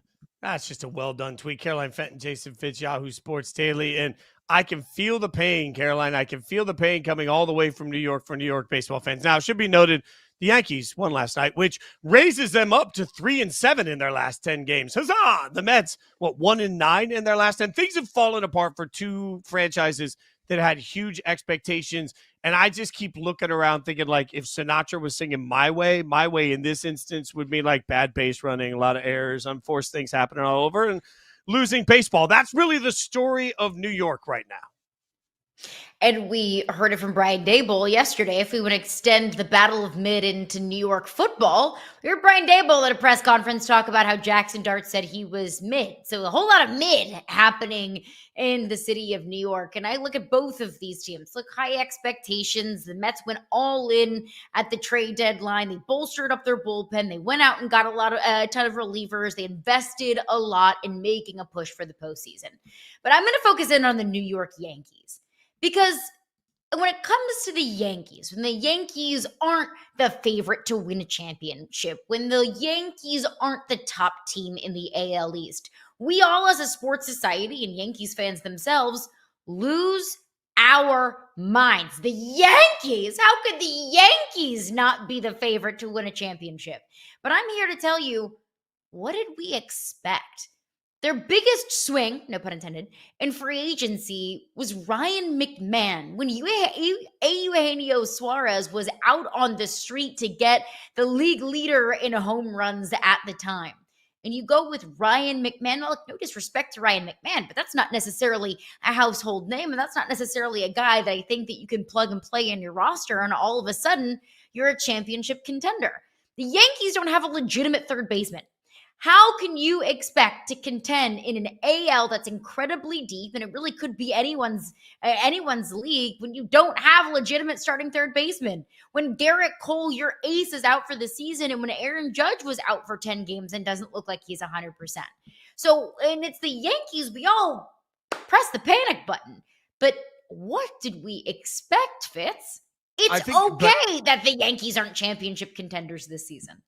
Here's the clapback, though. I mean, with everything you just said, right now they're barely clinging to the last AL wildcard spot, right? And the problem here is, we'll go back to something you and I talk a lot about from college football, the eye test, right? It's not that the Yankees are like, look, they're 63 and 56 as we stand right now. So, I mean, they're not an abject disaster. We're talking about them like, you know, they're Colorado. They are not. Okay. There is some middle ground here. But what is important to me is that when you beat yourself, as often as the Yankees have beaten themselves over the course of this summer, that's what gets gross. Like when I've always said that the hardest part about playing for the Yankees in general is that if you have a bad game and you go out with your family, get a slice afterwards, you're going to get yelled at by the pizza guy, right? There's plenty of reasons to yell at this Yankees team for the bad base running, and for the unforced errors, and for just the seemingly tripping over their own feet that is happening consistently. And as Yankees legends have pointed out, some of the lack of accountability for any of that. So the frustrating part is that, you know, yeah, maybe they didn't go out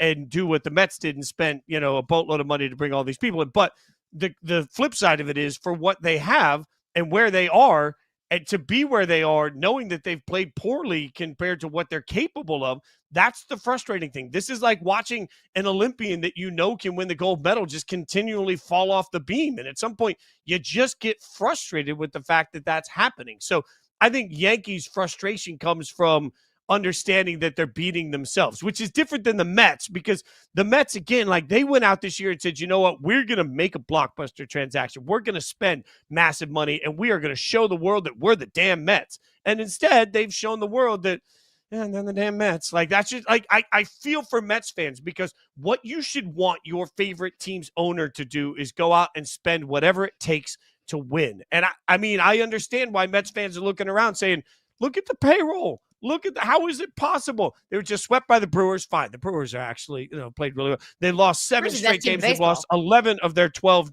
games. Like, still, if you're a Mets fan and like I'm sitting here telling you it's okay, you just got swept by the Brewers. If I told you 6 months ago, hey, in August, you're going to get swept by the Brewers, you'd be pissed off. I understand it. Yeah, and look, you bring up the Mets, and I think we all just kind of, as a baseball society, and look, me as a St. Louis Cardinals fan, I kind of love this, but we just expect the Mets are going to Met. But for Mets fans, that's not good enough. Like I mentioned, like the Yankees trade deadline, the greatest move they made was Ryan McMahon. That's not really going to blow your socks off. But the Mets acknowledged where they had a weakness, and they went all in for it. They traded for Mason Miller. They traded for Tyler Rogers. They traded for Ryan Helsley, one of the best closers in Major League Baseball. When you make moves like that, you are sending a message to your fan base that we are making a push, especially when you pay Juan Soto. That it was a message to to the fan base and to everyone in baseball. Look, we're going for it. And then the way that it has come to fruition post-trade deadline is we're frankly just not good enough. And I think that's a tough pill to swallow, especially for a fan base that has gotten their hopes up so many times just to be disappointed time after time again. You spent the second most total payroll right now, according to SpotTrack. Second highest in the entire league belongs to the Mets. By the way, the Yankees are third, Dodgers are one, and the Mets are just behind. When you look at active payroll just for the 28-man roster, the Mets are number one. And then you look at average age of those teams we talked about. They are older on average age than both the Yankees and the Dodgers. What does that tell you? They're older and they're as expensive. Those things come with expectations. And by the way, the amount of payroll that they have sitting on injury is dwarfed. Like, they have less than half the payroll sitting on injury right now than the Dodgers do and the Yankees do. So I'm looking at it saying you don't have any reasonable excuse. Either you poorly spent the money or the money you spent just isn't working out. And either way, if you're a Mets fan, you feel like you're just getting kicked in the no-no places every single game because this team on paper, like I say it all the time, we're not playing video games, right? But if you were going to play the video game version of the Mets, you should win more than you lose. And that, while oversimplification to what actually happens on the field, is part of why I think Mets fans right now feel so frustrated. What the hell else do you want your organization to do other than spend money, get stars, and give yourself a chance, which is what they've done. And now they're 1-9 in their last 10 to show for it. You said you have spending in Major League Baseball pulled up? Yes. Where are the Brewers on that list? That is a great question. In active spending, they are 23rd in total payroll right now. 23rd for Milwaukee, 20th in active spending for their roster. And by the way, they've got basically nobody injured on their money. Where are the Mariners? Oh, the Mariners are even lower than all of that. The Mariners are in the 20s. I'll try and find them here. But yeah, they're in the 20s. Where are the Tigers? They're number 12. The Tigers are 15th. Okay, so those are three of the best teams in baseball that I just listed. The Mariners, the Brewers, the Tigers, like those are now teams that are sitting atop their respective divisions. We're talking about the Dodgers, who obviously the Dodgers are still the Dodgers, but the Yankees and the Mets, teams that have pushed their chips all in and have spent so much money, and those are the teams that are struggling the most. I look at Rob Manfred and I ask him, do we really need a salary cap in baseball? Because Rob Manfred is pushing for that. That's the whole reason why Bryce Harper cussed him out of the Phillies dugout. And in the Phillies dugout is because he said, no, get the F out of here if you want to talk about a salary cap. And look, Rob Manfred says, look, we want more parity in the game. We want more standardization of spending. When was the last back-to-back champion in Major League Baseball? Like, I don't know, but I can't think of it off the top of my head. There's no parity like that in any other league. And in a league when the team that's 20th in active spending is now one of the favorites to win the World Series, like, do we really need a salary cap and a salary floor if we get this kind of organic parity in Major League Baseball? The funny thing is, we often say that NFL teams, the NFL overall, has accomplished parity. It hasn't. Like, parity in the getting out. No, it like, hasn't. yeah, like you can get out of the sea of suck into the level of mediocrity. You can do that, right? But when you actually talk about it, like we went through a dynastic Chiefs run right now. We've gone through a dynastic Patriots run. Before that was the dynastic, the Cowboys run and the 49ers run and the Steelers run. You can go all the way back to Packers run. Like there's always been a dynasty in the NFL. The NBA, which we complain about all the time, has given us a different champion each of the last 7 years. And frankly, Major League Baseball has done a great job of giving us different playoff teams, different champions all the time. So this is one of those things that we've been sold a bill of goods that's not at all correct. And you're right. Like, I think the frustration is in a non-salary cap era, these New York teams are looking around saying it should be us. Why is it not? And hopefully there's plenty of time left. It will turn around. Okay. We got plenty to get to in the NFL. Major news from Jon Gruden about a lawsuit against the league that could change the way everything is seen for the league moving forward. Could force transparency we never thought existed. We'll talk about it next on Yahoo Sports Daily.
It's finalized. It's finished. It arrives on August 19th. Pre-order now if you haven't. 99 cents for the ebook, $14.99 for the print version. A Tale of Gambling, Pro Football, and the Mob. That is the tweet from Pro Football Talks Mike Florio about his new book, The Big Shield.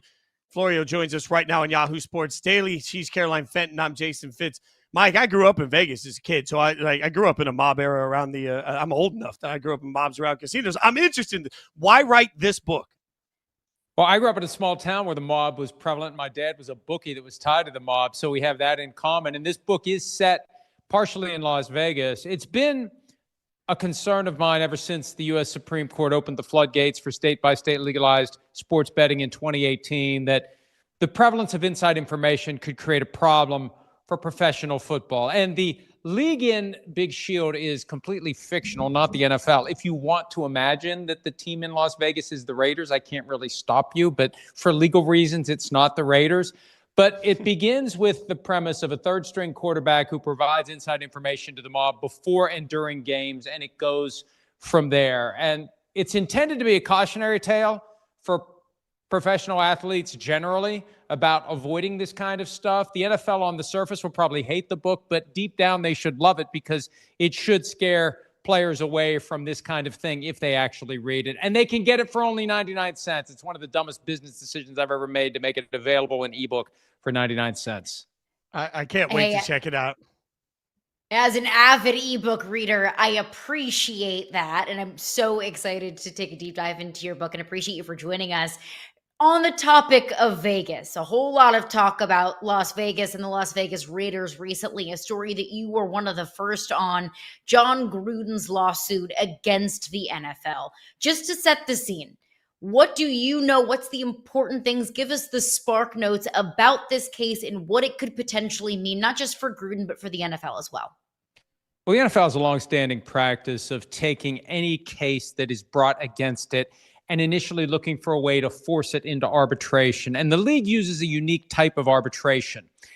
It's presided over by the commissioner or whoever the commissioner appoints to handle the arbitration. So it's rigged and it's secret and it's a kangaroo court. And that's just the way it is. And that's what the NFL was trying to do with Jon Gruden, specifically relying on a clause in the NFL's constitution and bylaws to force Gruden to pursue his claims against the league and the commissioner that basically they weaponized secret emails from the Washington investigation to force him out as the Raiders coach during the 21 season.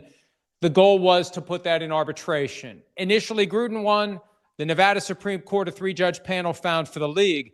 Gruden threw a Hail Mary pass to the full 7-judge court, and yesterday they found by a 5-2 vote that the case must proceed in open court with full-blown discovery, with public scrutiny of whatever is available through the filings and court proceedings, et cetera. So we're going to find out, unless this thing gets overturned by the U.S. Supreme Court or it gets settled, we're going to find out who ordered the code red against Jon Gruden, which kind of tells me the case is probably going to get settled before it comes to that point.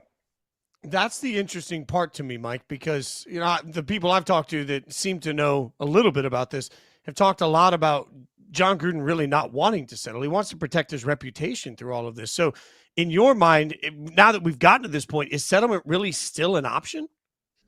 There was a quote from a report on ESPN.com 2 years ago, which took a deep dive into this issue. And they said that Gruden wants to burn the house down. Now, that's easy to say until they start putting money on the table that causes you to say, maybe I shouldn't burn the house down. And I think the other wrinkle here, does he suddenly become a viable candidate to be an NFL head coach in 2026, coincidentally to the fact that he has the tiger by the tail now? So there's a lot of different ways this can go. And I don't want to downplay the possibility of this thing going to the U.S. Supreme Court.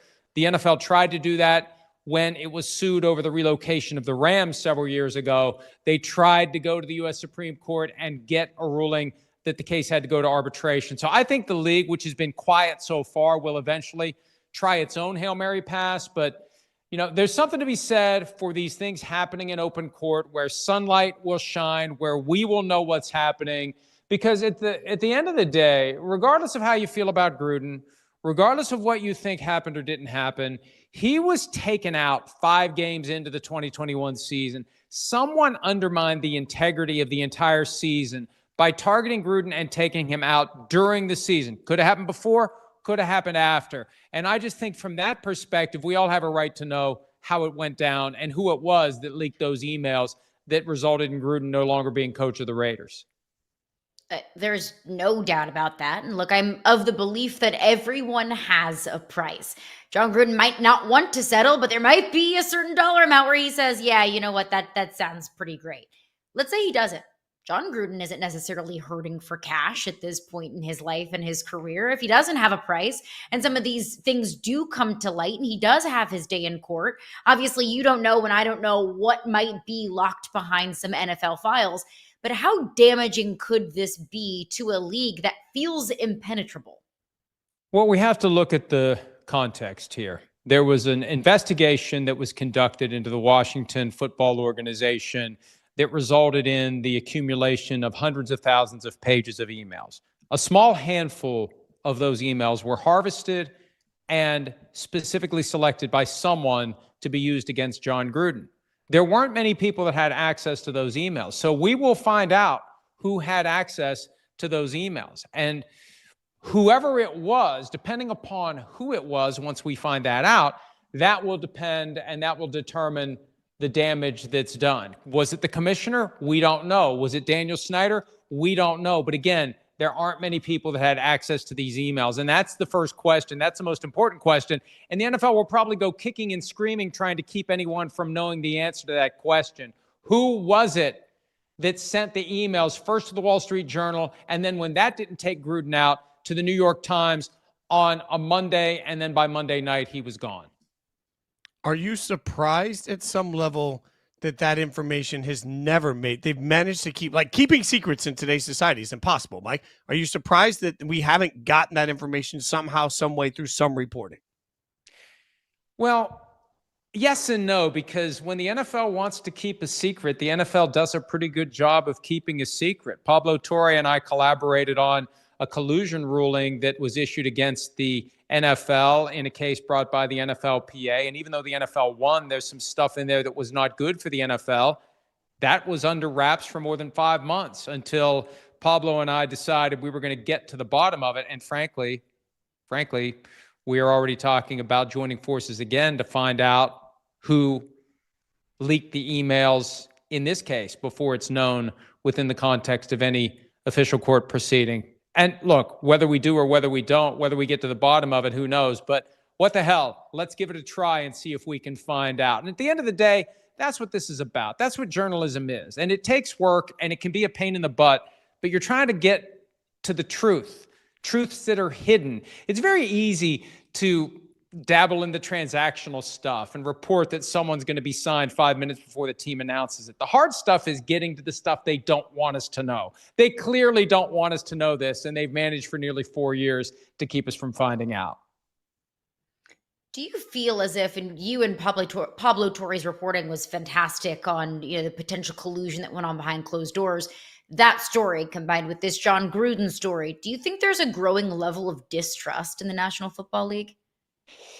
Well, there's the games we watch on TV, the bright, shiny objects that keep the fans distracted. And then there's all the stuff that happens behind the curtain that most people just don't care about, but they should care about it. It's important to care about balance between the league and the union. You don't want it to get too far out of balance. And it's important to understand what happened here, regardless of what Gruden does or doesn't do. Does he settle? Does he take it all the way to the end?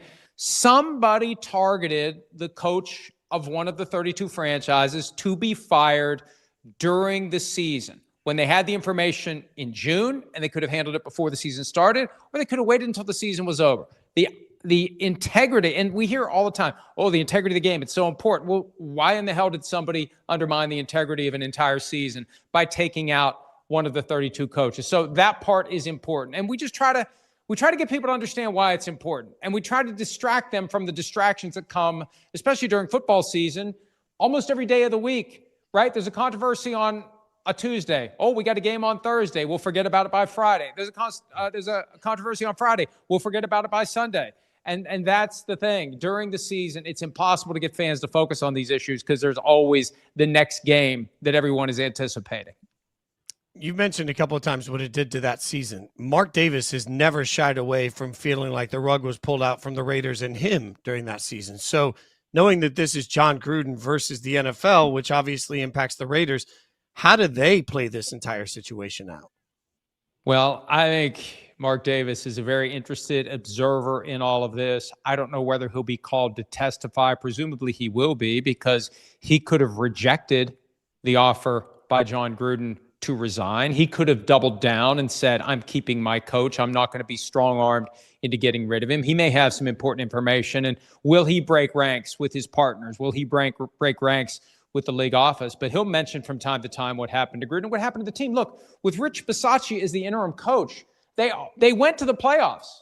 They almost beat the Bengals in the wild card round. There was a controversial call in that game that could have caused it to go the other way, and the Bengals went to the Super Bowl that year. So if Gruden's there, and presumably they fare better with the guy who had coached them for the entirety of the offseason, preseason, and 5 weeks of the regular season, maybe they could have beaten the Bengals. Maybe they would have done better. So, yeah, every Raiders fan should still be upset about what happened, and Mark Davis absolutely should be upset. And it'll test his loyalty to the Shield, to Big Shield, as the case may be. Capital S Shield. Last one before we get you out of here. How do you expect this to turn out? You know, obviously my thoughts are going, all of these secrets are going to come out and there's a massive scandal in the NFL. And look, that is still in the realm of possibility. But what is the most likely turnout from this Jon Gruden versus the NFL?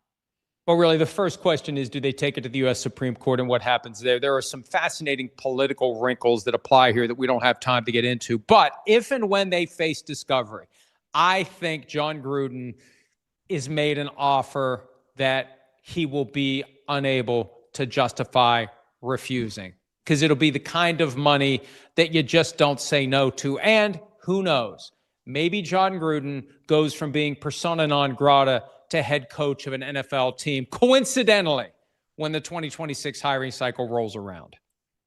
The Big Shield comes out next week, August 19th. Pre-order it now. 99 cents for the ebook, $14.99 for the print version. You can check it out. Pro Football Talks, Mike Florio. Mike, really appreciate your time today, brother. Thanks for hanging out. Thanks for having me. Great talking to you. It's going to be interesting to see how that drama unfolds. Drama in New York. Oh, scrolling is next. Yahoo Sports Daily.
Breaking news on Yahoo Sports Daily. Ian Rappaport reporting Packers quarterback Jordan Love tore a ligament in his left thumb had a procedure to repair it. It's called, quote, a little procedure. I'm not sure if you can have a little procedure. Shouldn't miss any regular season time after banging it on a helmet, taking a sack. Caroline Fenton, Jason Fitz on Yahoo Sports Daily. And Caroline, I don't think that this is, necessarily something to cause panic, but certainly anytime you have an issue with the thumb on a quarterback, even though it's a non-throwing hand, it's still going to make everybody a little bit nervous.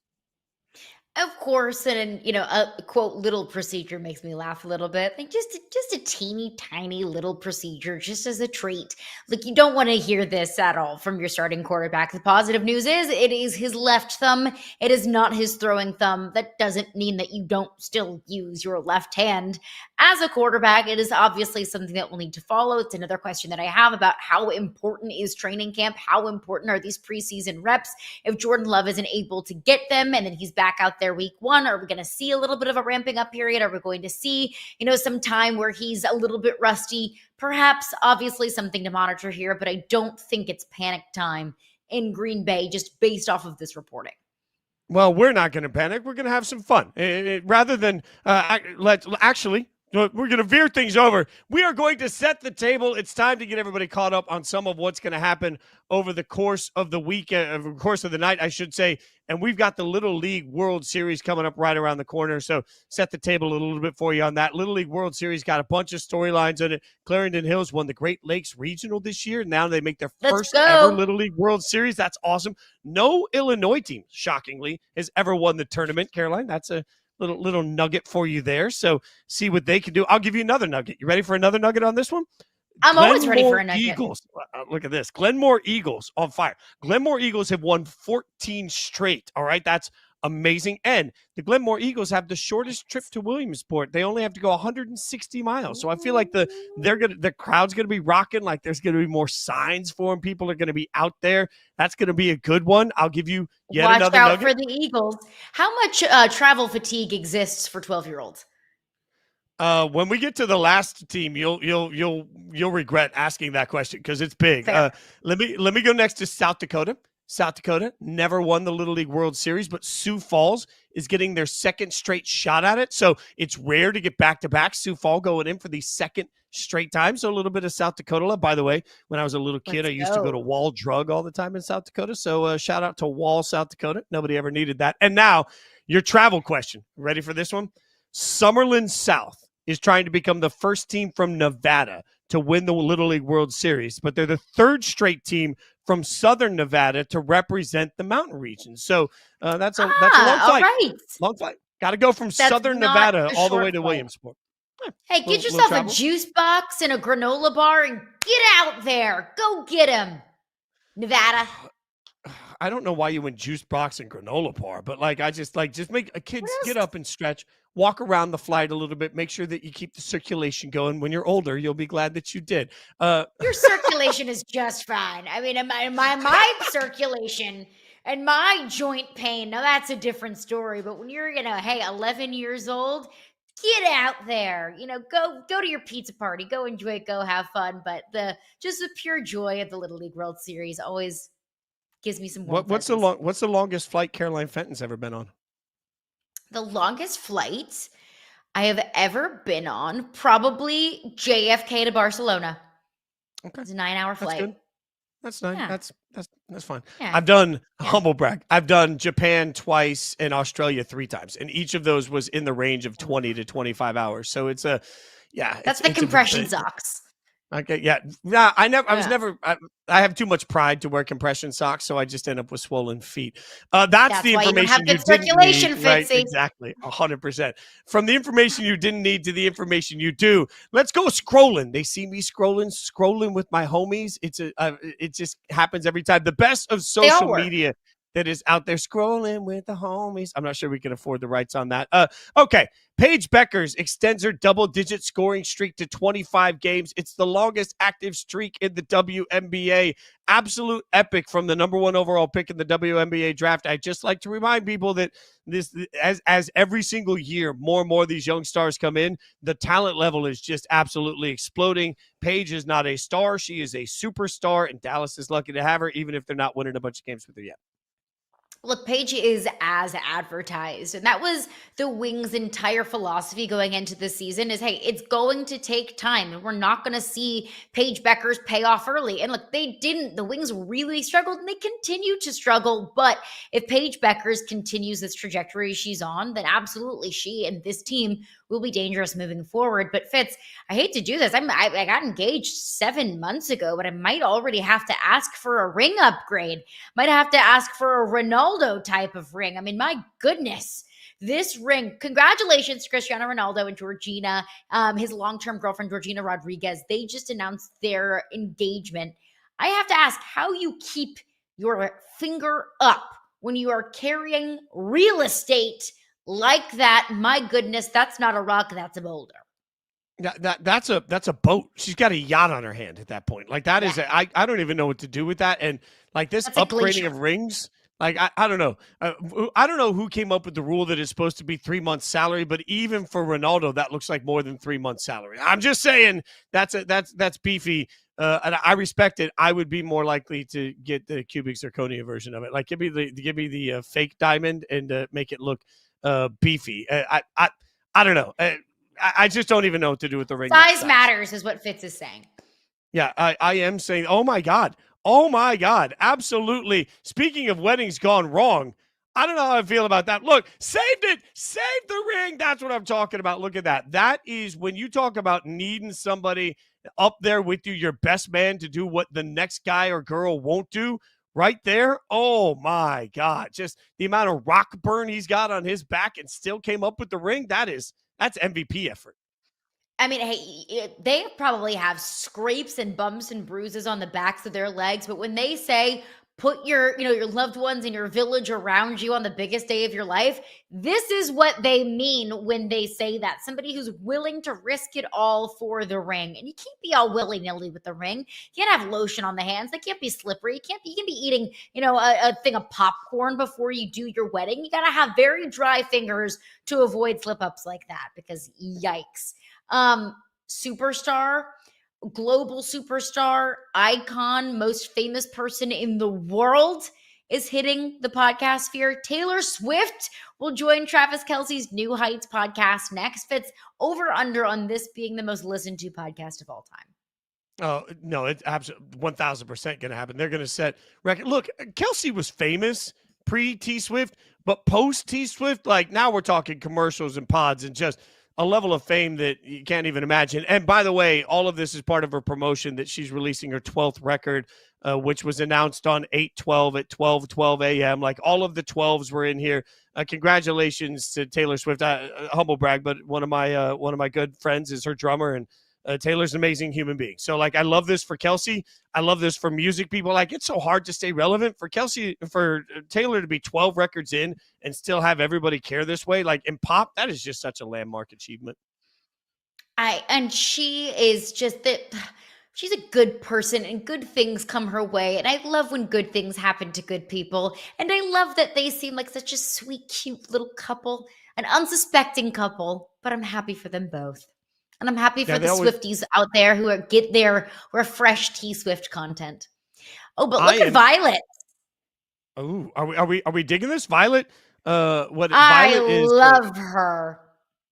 Violet cute. is the She's Golden cute. State Valkyries' new mascot. So if you haven't seen, there has been a giant violet and gold speckled egg out in front of what the Golden State Valkyries call Valhalla, which is where they play, kind of an ode to Valhalla. So in front of Valhalla, this giant egg has been out there, and we saw recently on social media the egg has finally hatched and Violet is born. She is the Valkyries' new mascot, and I love her. She's iconic. She's fluffy. She's purple. She's chic. She's stylish. Look at her glasses. What can't she do? And I have to give so much credit to the Golden State Valkyries for sticking to their brand. They created this theme and kind of what they want the in-arena vibe to be, what they want their social media identity to be. And they've stuck to that so well, the branding and the marketing of it all. And Violet is just the next example of that. She's precious. I want her. I want to be her friend, Fitz. I love her. The egg reveal on it, I thought, was absolutely brilliant. And The So Valkyries well gear done. from day one, like branding, I think is so important for new franchises. The Valkyries, they've just nailed it. It's been a home run every single time because I know people everywhere that were flocking to get their stuff when it first came out. Flocking, bird, but you're right. Fluffy, Good adorable. Kids are job. going to just want to run up and want to hug there, and that's what you want out of a mascot, is that someone that kids are going to absolutely flock to, and they will run up to her. So congratulations. That's a really cool moment for the Valkyries, who continue to just do everything the right way. Also, their attendance numbers through the roof. Like it's working. So every WNBA expansion franchise should be taking notes and learning from what they have done. Hopefully you've learned from what we've 1000%. done over the course of today. It's been a great day. We appreciate it. If you missed any of it, we are back tomorrow and Monday through Friday, always here, 9 to 11 a.m. Eastern. Thanks for hanging out with Yahoo Daily. She is Caroline Fenton, and I am Jason Fitz.